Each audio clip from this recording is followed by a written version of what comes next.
அடுத்தபடியாக தமிழ் புலிகள் கட்சியினுடைய ஒன்றிய செயலாளர் KT மாரி அவர்கள் உரையாற்றுவார்.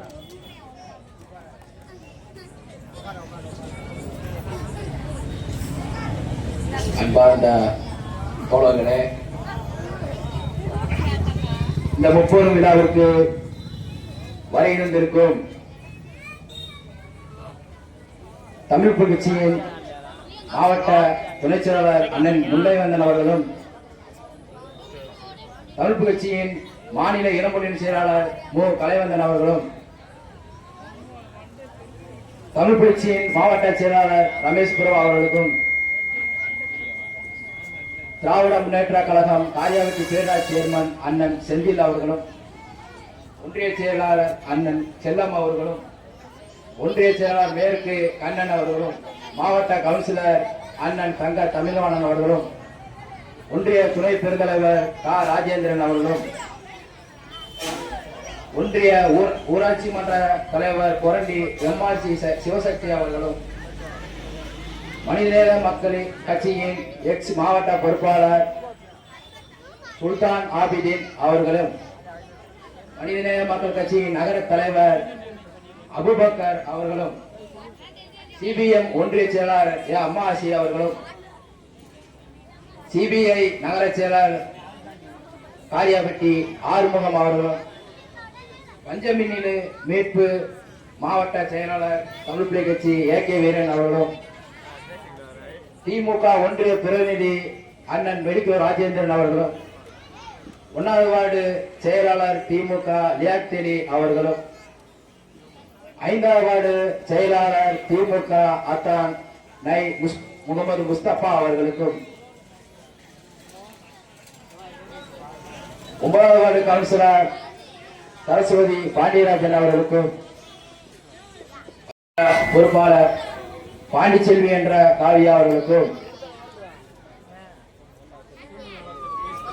இன்று நடக்கிற நிகழ்வுக்கு நம்மோடு சேர்ந்து களமாடிக் கொண்டிருக்கும் திமுக 3வது வார்டு நிர்வாகிகள் சக்கரை கிளை செயலாளர் முத்துராஜா கிளை துணை செயலாளர் சின்னராஜ் வார்டு பிரதிநிதி B குருசாமி நகர தகவல் தொழில்பணி முத்துமகாலிங்கம் நகர ஆதி திராவிடர் அணி அமைப்பாளர், இறுதியாக தமிழ் புலிகள் கட்சியின் நன்றியாக இருக்கும் T ரஜித் குமார் அவர்களுக்கும், இந்த கூட்டத்தில் கலந்து கொண்ட அத்தனை தாய்மார்களுக்கும் நான் சார்ந்திருக்கின்ற தமிழ் புலிகள் கட்சியின் நெஞ்சார்ந்த இரவு வணக்கத்தை தெரிந்து கொண்டு,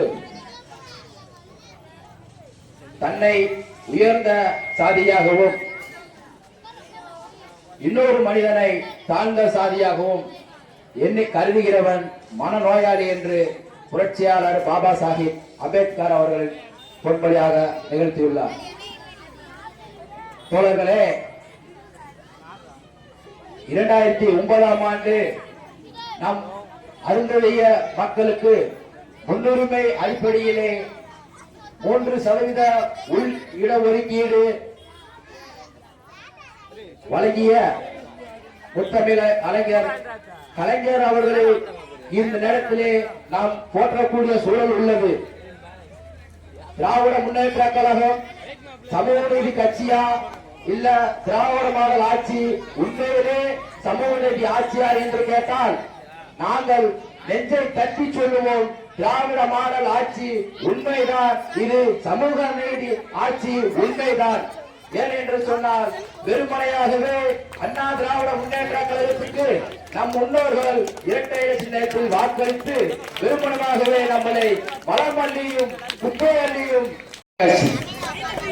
நம்மளை 3% இடஒதுக்கீடு அன்றைய நிலைமையில் நீதியரசர் தீர்ப்பு வழங்கினாரோ இல்லையோ அன்றைக்கு கொப்பரித்துக் கொண்ட இந்த கூட்டங்கள் இன்று ஆகஸ்ட் 1ஆம் தேதி 8வது மாசம் 2024 நம் அந்த தீர்ப்பு வந்தது. 3% உள் இடஒதுக்கீடு செல்லும் என்று தீர்ப்பு வந்த பின்பு நம்மளை சுற்றி வளர்த்து என்றைக்கும் 10 வருடங்கள்ல 20 வருடங்கள்ல அருந்ததியர் என்ற ஒரு செய்தி கூட ஒரு ஒளிபரப்பு முடியாத டிவியிலே இருந்த சூழலில் இந்த ஆகஸ்ட் 1ஆம் தேதி தீர்ப்பு வந்த பின்னாடி செய்தியை பார்த்தா அருந்ததியர் இதற்கு காரணம் யார்? திராவிட முன்னேற்ற கழக தலைவர் முத்தமிழர் டாக்டர் கலைஞர் அவர்களும் இப்போதைய முதலமைச்சர் ஸ்டாலின் அவர்கள் தான் நாங்கள் சொல்லுவோம். ஏன் அன்றைக்கு பலம் எழுதுகிறமே, குப்பை எழுதுகிறமே, யாராவது ஒரு செய்தி போட முடிஞ்சதா இல்ல போட்டீர்களா? எவ்வளவு வருத்தறிச்சலாக நாங்கள் அள்ளி கொண்டிருந்தோம். சாமி என்று நாங்கள் இப்படி கலக்கிறோம், இப்படி அள்ளுறோம். யாராவது கேள்வி கேட்டதுண்டா? இன்றைக்கு நம்மளை அருந்தேறு சமூகத்துக்கு இடஒதுக்கீடு தீர்ப்பு கொடுத்தது செல்லாது என்று ஒரு கூட்டம் நம்மளை அலைமோதி கொண்டிருக்கிறது. இது எவ்வளவு பெரிய கேவலம், எவ்வளவு பெரிய அவலம். ஆகவே இன்றைக்கு உள்ள நிலைமைகள் சொல்ல போனால், அன்றைக்கு 2008ஆம் ஆண்டு தேவேந்திர உள்ள கூட்டமைப்பு தலைவர் அண்ணன் பசுபதி பாண்டியன் ஒரு கூட்டத்தில் பேசுகிறார். இங்கே இடஒதுக்கீடு கொடுக்கிறதுக்கு நான் தயார், நான் தான் முதல் கையெழுத்து நான் போடுவேன். இதில் எனக்கு என்ன இருக்கிறது? நான் போடாமல் வேறு யார் போடுவார்? இந்த அருந்தேறு மக்களுக்காக சிறை சென்றவன் நான் என்று அப்போது 2008 அவர் மைக்கிலே பேசுகிறார். தேவேந்திர குல சமூக மக்களே, இளைஞர்களே, சிந்தியுங்கள். நமக்கான தலைவர் யார்? நமக்கான களம் யார்? இப்போது உள்ள புதிய தமிழர் கட்சி என்ற கிருஷ்ணசாமி அவர்கள் 3% இடஒதுக்கீட்டுக்காக டெல்லி வரை பயணம் போறார். ஒரு புறம் நம்மளை பட்டியலை விட்டு வெளியேற்றணும், தேவேந்திர கூட்டமைப்பு நாங்கள் எஸ்சி கிடையாது என்று ஒரு புறம் பேட்டி அளித்துக் கொண்டிருக்கிறார். இது என்ன ஒரு கொடுமை! அந்த தேவேந்திர மக்களே ஒரு மன குழப்பத்துக்கு ஆளாய் கொண்டிருக்கிறார்கள். நம் தலைவர் உண்மையிலே நம்மளை வழிநடத்திற்கு அரசியல் ரீதியாக இருக்கிறாரா, இல்லை ஒரு அரசியல் அவருடைய சுய லாபத்திற்காக இருக்கிறாரா என்று அந்த மக்களே எண்ணக்கூடிய சூழல் இருக்குது. ஆம், எஸ்சி சொல்றதுனால எங்களுக்கு கேவலமா இருக்கு, எங்களை பல்லர் என்று சொல்றார்கள், எங்களை தேவேந்திரன் அழைக்க வேண்டும் என்று அது கருத்து. சக்கிலியன் என்று 7 பிரிவுகள் இருக்கிறது. அதை சக்கிலியன் என்று பேசாமல் அருந்தேர் என்று கூறுங்கள் என்று அது எங்களை வார்த்தையை கொச்சைப்படுத்து என்று அருந்தேர் கூப்பிட்டோம். பழையர் சமூகம் இருக்கிறவர்களை ஆதித்ராவர் என்று கூப்பிட்டோம். இந்த 3 பேர்களும் தன்னுடைய சாதி கேவலமாக உள்ளது, இதை கேவலப்படாமல் கூப்பிடுவதற்கு எங்களுக்கு அச்சமாக உள்ளது என்று எல்லாரும் அவர்களுடைய பெயர்களை மாற்றிக்கொண்டோம். ஆனால் இன்னொரு சமூகம் என்று ஒரு தலைவர்கள் இருக்கிறார் என்று சொன்னால் தவறான வழியிலே வழிநடத்தி செல்கிறார். அந்த தவறான வழியில் செல்கிற தலைவரை ஒருபோதும் அந்த மக்கள் ஏற்றுக்கொள்ள மாட்டார்கள். அதனாலதான் இன்ற வரைக்கும் தன் கிளை பொறுப்பில் உள்ள வார்டு செயலாளர் கூட ஆக முடியாத அளவுக்கு இன்ன வரைக்கும் அந்த சமூகத்தில் தலைவர் பயணம் கொண்டிருக்கிறார். அண்ணன் பசுபதி பாண்டியன் சொல்வது போல 3 பேரும் பல்லராக இருக்கட்டும், பறையராக இருக்கட்டும், சக்கிலியராக இருக்கட்டும், 3 பேரும் நாங்கள் அண்ணன் தம்பி. ஒரு தாய்க்கு எப்படி 3 பிள்ளைகள் இருக்குமோ அந்த 3 பிள்ளைகளும் வளர்ற வரையும் நம்ம கூட இருப்பாங்க. ஆனா வளர்ந்துட்டா அவரவர்கள் ஒரு குடும்பமாக பிரிஞ்சு போயிடுவாங்க. அப்ப அந்த தாய் தகப்ப என்ன பண்ணுவாருன்னா, அப்பா இங்க வா, இது மூத்தவன் சொத்து, இது இளையவன் சொத்து, இது நடுவன் சொத்து, நீ பிரிச்சு நீ உன் குடும்பத்தை பாரு, நீ உன் குடும்பத்தை பாரு, எப்படி பிரிச்சு அவர்கள் தான் இடஒதுக்கீடு பெற்று தருகிறார்களோ அதே மாதிரி நான் மார்கட்டி சொல்லுகிறேன். என் அருந்திய சமூக மக்களுக்கு 3 விழுக்காடு இல்ல, கூடுதலாக விழுக்காடு வழங்க வேண்டும். இதற்கு நான் எத்தனை சிறை சென்றாலும் எத்தனை போராட்டங்களுக்கு சென்றாலும் நான் பரவாயில்லை என்று 2008 அருந்தேர் போட்ட கூட்டத்திலே பதிவு செய்கிறார். ஆனா இப்ப உள்ள தலைவர்கள் அப்படியா? டாக்டர் கிருஷ்ணசாமி அப்படியா? அங்கே சக்கிலியன் இருக்கிறானா, அவன் சக்கிலியனாவே பார். அவனுக்கு இடஒதுக்கீடு கிடைக்குதா, சலுகை கிடைக்குதா, நீ பெற்றுக்கொள். அவனை அங்க குப்பையல்ல விடு. ஆனா நீ உள்ள போய் உட்கார்ந்து ஊராட்சி மன்றமா, நீ உள்ள போய் நல்லா சேர போட்டு உட்காரு, கால் மேல காலு போடு. ஏன்னா நம்மளாம் பெரிய பெரிய ஆண்ட பரம்பரை, நம்மளாம் பெரிய பெரிய சமூகம்.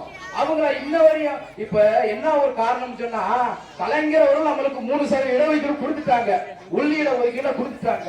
அந்த உள்ளீட ஒதுக்கீடுல எங்க நமக்கு சரிக்கு சரி கால் போட்டு உட்கார்ந்துருவானோ என்ற ஒரு அச்சத்துலதான் இன்னைக்கு அவர் இடஒதுக்கீடு தீர்ப்பு செல்லாது என்று மேலும் மேலும் அவர் தொடர்ச்சியா போய் பதிவு செஞ்சுட்டு வராரு.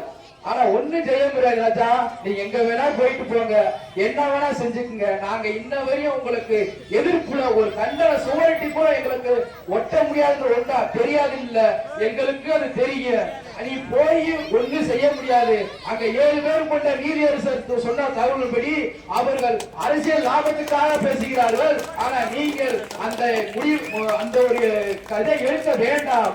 ஏன்னா அவங்க செய்கிறதுனா அந்த மக்களிடம் எவ்வளவு பணம் பெற்றார்கள் என்று கூட தெரியவில்லை. அரசு ஊழியர்கள் தேவேந்திர சமூகமா இருக்கட்டும், ஆதித்யநாத சமூகமா இருக்கட்டும், ஒவ்வொருவரும் தனித்தனியாக ஒரு பொருளாதாரத்தை கொடுத்து, ஐயா தலைவரே நீங்க போங்க, நாங்க பின்னாடி இருந்து உங்களுக்கு பணத்தை நாங்க கொட்டிக்கிறோம், எப்படியாவது அருந்தேருக்கு அந்த இடஒதுக்கீடு செல்லாது என்று தீர்ப்பு வரணும். இப்படித்தான் அவங்க நினைக்கிறாங்க. ஆனா ஐயா கலைஞர் அவர்கள் தெளிவான வேலை செஞ்சு விட்டார். இப்ப நாங்கள் என்ன சொல்கிறோம் சொன்னா, அந்த தீர்ப்பு ரத்து ஆகும் என்று சொன்னால் அந்த கலைஞருக்கு தான் அந்த பூட்டோட சாவி இருக்கு. அவர் அப்பயே கொண்டு போயிட்டார். இன்ன வரைக்கும் நீ டெல்லியில எங்க போனாலும், நீ ரோட்டுல படுத்து கிடந்தாலும் அந்த இடஒதுக்கீடை ரத்து செய்ய முடியாது என்றதை இந்த இடத்துல மார்த்தட்டி அழுத்த திருத்தமாக தமிழ் புலிகள் கட்சி வைக்கிறோம். இளைஞர்களே, நம்மளுடைய இடஒதுக்கீட்டை எவனவனோ தட்டி பறிக்கிறான், எவனவனோ ஆண்டு கொண்டிருக்கிறான். ஏன் நம்ம படித்தவர்கள் வேலை வாய்ப்புக்கு ஏன் பண்ணவில்லை? ஏன் அந்த வேலை வாய்ப்புக்கான தொடர்ச்சியை பண்ணவில்லை? அன்றாட ஒரு 10வது படிக்கிறோம், 11 படிக்கிறோம், படிச்சு முடிஞ்ச பின்னாடி கட்டட வேலைக்கும் பெயிண்ட் அடிக்கிற வேலைக்கு சென்று கொண்டிருக்கோமே. ஆனா வேலை கிடைக்கல நினைக்க பெற்றோர்கள் புறப்புறமே. நம்ம தான் ஒரு முயற்சி எடுக்கணும். அப்ப உள்ள நம்மளுடைய பெற்றோர்கள் தாய்மார்கள் என்ன சொல்லுவார்கள் என்று சொன்னால், சாமி நீ வேலைக்கு போனது படிச்சது போதும்டா, நீ அம்மாவுக்கு இப்ப கஷ்டமா இருக்கேன், நீ கொத்தனார் வேலைக்கு போடா, நீ ஒரு நாளைக்கு 1000 சம்பளம் வாங்குறான்டா, 800 சம்பளம் வாங்குறான்டா அப்படி சொல்லி படிக்கக்கூடிய இளைஞர்களையும் நம்மளுடைய பெற்றோர் தாய்கள் கஷ்ட சூழ்நிலைக்காக அவர்களை அத்தோடு நிறுத்திக்கக்கூடிய காலங்களால்தான் இப்போதைய சூழல் இருக்கு. எனவே நம்மளுடைய இளைஞர்கள் தான் இதற்கு பெற்றோர்களையும் நம்மளுடைய தாய்மார்களையும் தகப்பன்மார்களையும் அப்பா எவ்வளவு பெரிய கஷ்டத்தை வந்தாலும் அப்போதைய நிலைமைக்கு நீங்க என்ன பண்ணீர்கள், எங்களுக்கு கஞ்சி ஊத்தி வளர்த்தீங்களே, அதே போல எங்களுக்கு இன்றைக்கும் அதை செய்யுங்கள். படிப்பிற்கான முன்னெடுப்பை நாங்கள் செலுத்துகிறோம். ஏன் நீ எனக்கு குப்பதை இருந்தா நீ குப்பதே ஆகணுமா, இல்ல நான் குப்பதே ஆகணுமா, நான் ஒரு குப்பை ஆளுநர்களுக்கு இன்ஜினியர் ஆகக்கூடாதா, நான் டாக்டர் ஆகக்கூடாதா, நான் போலீஸ் ஆகக்கூடாதா என்று நம்மளுடைய இளைஞர்கள் தான் பெற்றோர்களுக்கு அறிவுரை கூற வேண்டும். இன்றைக்கு 3% இடஒதுக்கீடு 2009 உச்சரித்த பிறகுதான் இன்னைக்கு சீமான் போன்ற 2024 வந்தப்ப அவரு என்னமோ ஒரு பக்கம் புகழ்ச்சிக்கிட்டு இருக்காரு நம்ம சீமான் அவர்களே. என்றைக்கு நீங்க தேர்தலில் அறிஞர்கள் வந்தேறியல் என்று பேசினாயோ, இன்னைக்கு உன் கட்சியில எல்லாரும் கூண்டோட விலகல் எவ்வளவு சந்தி சிரிக்குது. நீங்க என்னமோ நினைச்சுக்கிட்டு இருந்த நான் எப்படியாவது முதலமைச்சர் ஆகிறேன்னு அப்படின்ட்டு. ஆனா உன் கட்சி அங்க சந்தி சிரிச்சுக்கிட்டு இருக்கு. கூண்டோட விலகல். இன்னைக்கு ஓப்பனா மைக்கில் பேச ஆரம்பிக்கிறாங்க. சீமான் அவர்கள் நாம் தமிழர் என்று பொது மேடையிலே தமிழர் ஒற்றுமையை பேசுறாரு தவிர, உள்ளுக்குள்ளே எங்களுடைய கட்சி அலுவலகத்திலே நான் இந்த சாதி தான், நான் இப்படித்தான் இருப்பேன், என் கட்சியோட ட்ரஸ்ட் இப்படித்தான் இருக்கும், கட்டமைப்பு இப்படித்தான் இருக்கும், இஷ்டமா கஷ்டமா இருக்காத, இதெல்லாம் ஒரு பேசக்கூடிய தலைவரா? நாங்க என்ன சொல்றோம்னா, உன் கட்சியில உன்னோட ஒழுங்குகளை நடவடிக்கைகளை எடுத்துட்டு அப்புறம் நீ அறிஞர்களை கொலை செஞ்சுக்கிட்டு ராஜா. எவ்வளவு நாள் இனிமேலும் நாங்க காலங்கள் கொடுக்க மாட்டோம். ஏற்கனவே தேர்தல் வரப்ப அதே தேர்தலில் உள்ள நுழைய முடியாம எப்படி என் தாய்மார்கள் செருப்பை கலட்டியும் விளக்கமாற கலட்டியும் தூக்கி வைத்து காட்டார்களோ, அதே போல இந்த தேர்தலையும் நாங்கள் உள்ளே நுழைய விட மாட்டோம். இது எச்சரிக்கையான பதிவு என்பதை நான் இந்த கூட்டத்தின் வாயிலாக தெரிவித்துக் கொள்கிறேன். ஏன் மைக்கை பேசிட்டா உனக்கு தான் பேச தெரியுமா, இல்ல பொது மேடையை பேசிட்டா இன்னைக்கு ஒண்ணு பேசுற, நாளைக்கு ஒண்ணு பேசுற, நாளை கழிச்சு ஒண்ணு பேசுற. தொடர்ச்சியாக அருந்தேறு சமூகத்தை உள்ளுக்குள்ளே ஒரு புதிய தமிழக கட்சி கேட்கிறாரு ஒதுக்கிறாருன்னா, இது உள்ளுக்குள்ளே ஒரு இடஒதுக்கீடுகளே ஒரு பங்களிப்பு. இது நீ சீமான் நான் முதல்வர் ஆகணும்னு சொல்லிக்கிட்டு தெரியல, நீ முதல்வர் ஒரு சமூகத்தை குறிப்பிட்டு பேசலாமா? இப்ப ஏன் தொடர்ச்சியா பேசுறாருடா? அன்னைக்கு தேர்தல்ல அருந்தேறு சமூக மக்கள் தலைவர்கள் இருக்கிறார், பல பேர் இருக்காங்க. அந்த பல பேர்ல யாருமே வந்தேன்னு சொன்னாலும் யாருக்கும் கோபம் வரல. தமிழ் புலிகள் கட்சி நாயகர் திருவள்ளுவருக்கு மட்டும்தான் அங்க கோபம் வந்து சீமான முகத்தையை கிழித்து கொண்டு விட்டார். அதனாலதான் தமிழ் புலிகளை கண்டால் அங்க சீமானுக்கு எவ்வளவு எரிச்சல் இருக்கின்றதையும் நாங்க வந்து பார்க்க வேண்டிய சூழல் இருக்கு. அந்த நாயகர் சொன்ன மாதிரி நான் கட்சி வழக்கர்களுக்கு சீமான் போன்றவர்களை பேசினே நான் வளர்க்கணும்னா அப்படி ஒரு பேச்சு எனக்கு தேவையில்லை, அப்படி ஒரு கட்சி எனக்கு வளர்க்க தேவையில்லைன்னா சொன்னது போல நாங்களும் அதைக்கே சொல்றோம். நீ சீமான் அவர்களே, நீ பேச பேச ஆபத்து எங்களுக்கு கிடையாது, உனக்கு தான் அந்த ஆபத்து. இது நல்லா மனசுல புரிஞ்சுக்குங்க. புரிஞ்சுக்கிறத தாண்டி நீ போற மேடையெல்லாம் பேசுறத நிறுத்திக்கோ, அவ்வளவுதான் நம்ம சொல்றது. ஏன்னா அடுத்த எலெக்ஷன் வருது, நீ பேசிட்டு போயிட்டு இருந்தா மறுபடியும் உள்ளதே வரணும். ஒரு தொகுதியில கூட நீ உள்ள நுழைய முடியாத அளவுக்கு கண்டன போஸ்டர் ஒட்டியும் நாங்கள் செருப்பு மாலையும் செருப்பு வேப்பமாத்து மாலையும் தான் தொங்க விடுவோம். இது எச்சரிக்கையான பதிவு. தொடர்ந்து வந்து நீ நல்லா முழுசா ஒரு ஆராய்ந்து பாரு. இடஒதுக்கீட்டுல அறிஞர் மக்களுக்கு இத்தனை இடம் கொடுத்துருக்காங்க, 10 இடம் கொடுத்துருக்காங்க. அங்க தேவேந்திரர்களுக்கு 0, ஆதித்யர் அவருக்கு 0. என்ன 0? நீ ஒரு பிரிண்ட் எடுத்துட்டு வருவ, அதுக்கெல்லாம் நாங்க வந்து பதில் சொல்ல வேண்டிய அவசியம் இருக்கா? இல்ல அதுக்கெல்லாம் நாங்க பதில் சொல்ல வேண்டிய அவசியம் இருக்கான்ற. இதுக்கு முன்னாடி கொடுத்தாங்கல இடஒதுக்கீடு 18% கொடுத்தாங்கல, அதுல எத்தனை பேர் அறிஞர் உள்ள போயிருக்காங்க? அதை கேட்க உனக்கு துப்பு இருந்துச்சா, இல்ல திராணி இருந்துச்சா? இவ்வளவு நாள் நீ எங்க போன? இன்னைக்கு கேட்கிற வாயி இந்த தீர்ப்பு, உச்ச நீதிமன்ற தீர்ப்பு செல்லுன்னு சொன்னாங்கல்ல, அதுல இருந்து தொடர்ச்சியா நீ இடஒதுக்கீடு பத்தி போன மேடையில பூரா இடஒதுக்கீடு பத்தி நீ பேசுற. அங்க இருக்க உங்க கட்சிக்காரே டென்ஷன் ஆகுறான், இவர் பேர் வேலை இல்லையா, ஏன்டா வந்து இடஒதுக்கீடு அவங்கள பத்தி எல்லாம் பேசணும். ஆனா போற இடத்துல பூரா அறிஞர்கள் வந்துதான் இருக்காங்க. அந்த 18% கொடுக்கும் போது அறிஞர் அவர்கள் இருக்கக்கூடிய இடத்திலும் தேவேந்திர குல வேளாளர் இருக்கக்கூடிய இடத்திலும் இருந்திருந்தால் இன்றைக்கு அறிஞர் சமூகமும் என்னுடைய அப்போன தாத்திர பாட்டியோ அம்மாவோ குப்பையில் இருக்க மாட்டோம். உன்னைய போல காடுகளை வச்சு இன்னைக்கு நாங்க எவ்வளவோ முன்னேற்றிருப்போம், சமூகம் முன்னேற்றிருப்போம். இன்னைக்கு 10க்கு 10 ரூமுக்குள்ள இருக்கிறோம். கேவலம் அதை 10க்கு 10 இருந்தாலும் பரவாயில்ல, அதுல 5 குடும்பம் இருந்தா அதவே 5 மாதிரி எடுக்கிறோம்.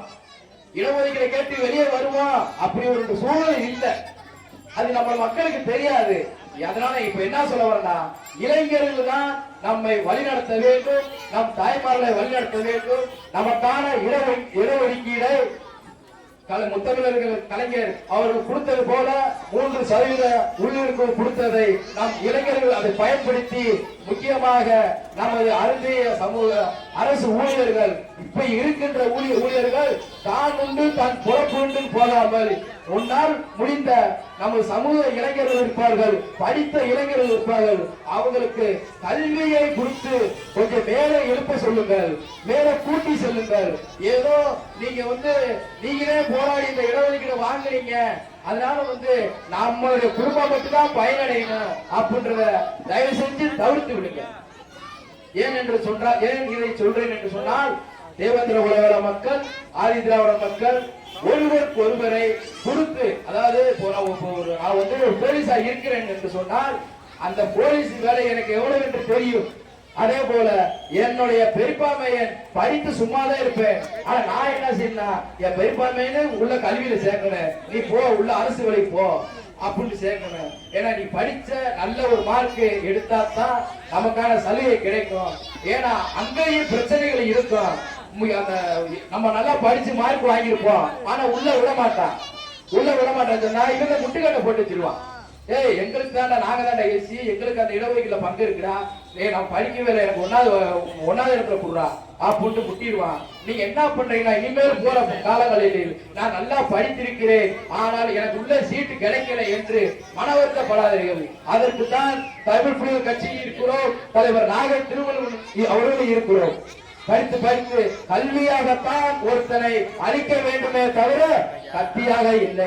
நல்லா சிந்தியுங்கள் இளைஞர்களே. அடுத்து முன்னேற்றம், நம்மளுடைய கல்விதான் முன்னேற்றம். எனக்கு பேச வாய்ப்பளித்த அனைத்து உறவுகளுக்கும் நன்றியை தெரிவித்துக் கொள்கிறேன்.